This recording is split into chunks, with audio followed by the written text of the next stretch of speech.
Hello, everyone. My name is Cheryl Garcia. I'll be talking about training staff on the prompt hierarchy. Here is a list of the objectives that I'll be talking about. So first, I'm going to define what a prompt is. Next, I'm going to discuss why prompts are important. Afterwards, I will discuss and provide examples of the 6 main types of prompts, why we use prompt fading, and we will discuss the differences between most to least and least to most prompting. So first, what is a prompt? A prompt is something that's added to a situation in order to increase the likelihood of the learner to respond correctly.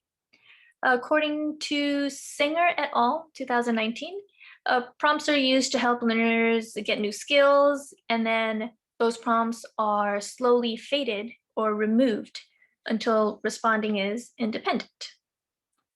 Furthermore, according to Nietzel et al., 2009, prompts can also be embedded in any activity, whether it be during instructions, during play, transitions, or being engaged just out in the community. Why are prompts important? So the ultimate goal is to always get the learner to be as independent as possible. According to Singer et al., in order to get there, prompts are used as teaching tools. It's to help the learner either obtain new skills, or it helps the learner maintain their already mastered skills, mastered or known skills. And it assists with generalizing those skills to different times, people, and places. And that's where most to least prompting is where it helps the learner obtain new skills, and then least to most prompting is when where it prompts help learner maintain those already known or mastered skills. And I'll talk a little further more about that within these next couple slides.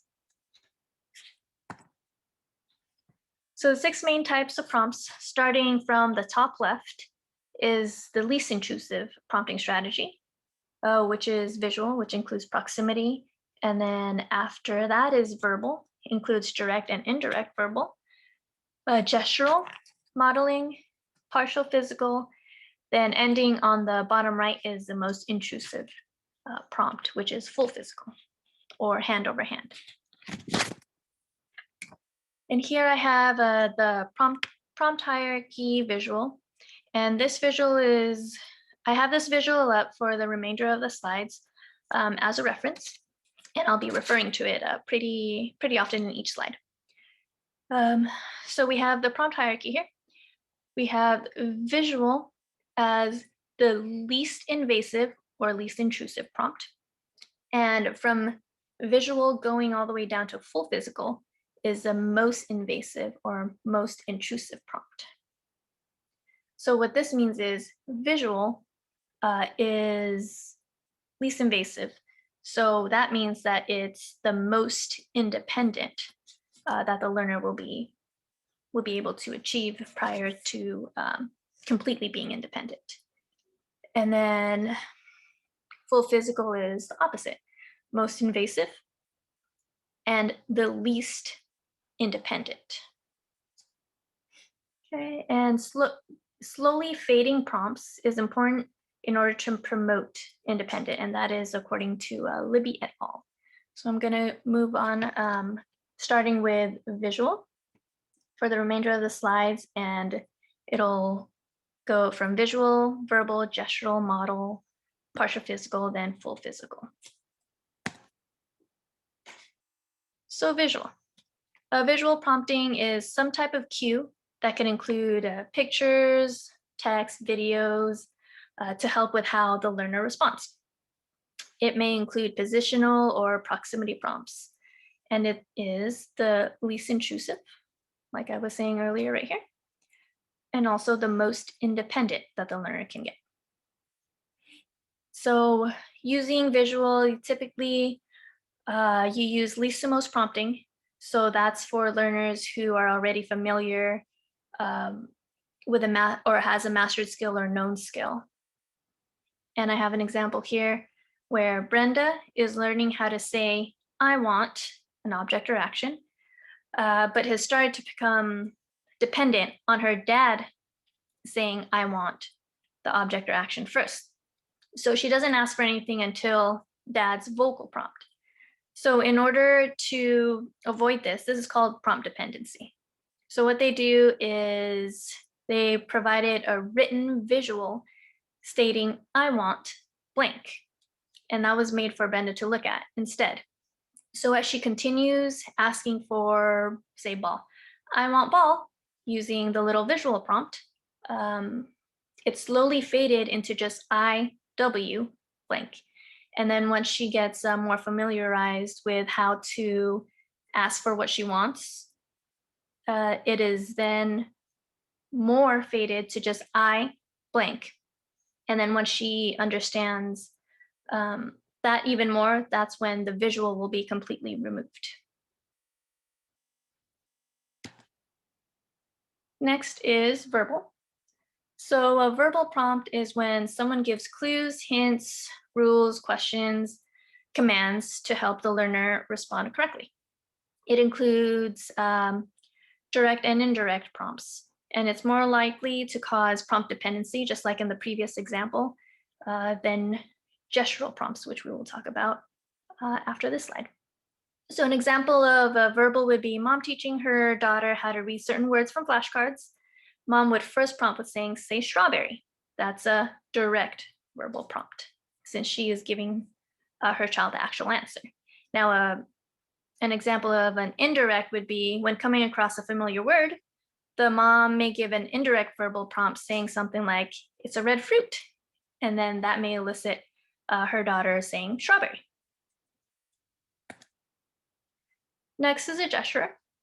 Some gestural prompts are using some kind of gesture like pointing or looking at a specific area in order to help show the learner what to do. You don't use any vocals or echoics. Typically, it's easier to fade than those vocal prompts, so less prompt dependency in that respect. An example of a gestural prompt would be when Timmy's dad wants Timmy to grab something like his phone, he'd give Timmy the instruction to give me my phone, please. And then Timmy would look at his dad and shrugs. And then Timmy's dad would point to where his phone is. So Timmy would look in the direction of where his phone is and then grab the phone to give it to his dad. That would be considered a gesture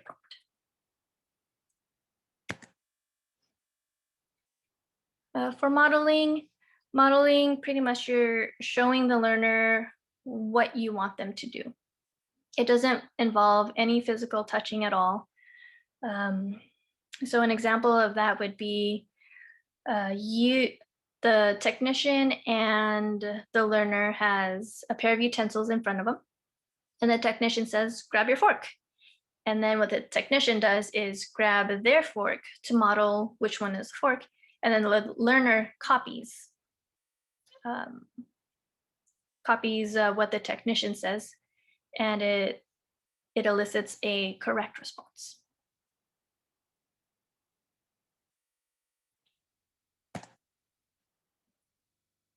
And then partial physical is where you touch the learner, but only giving the minimum physical guidance to get that correct response out of the learner.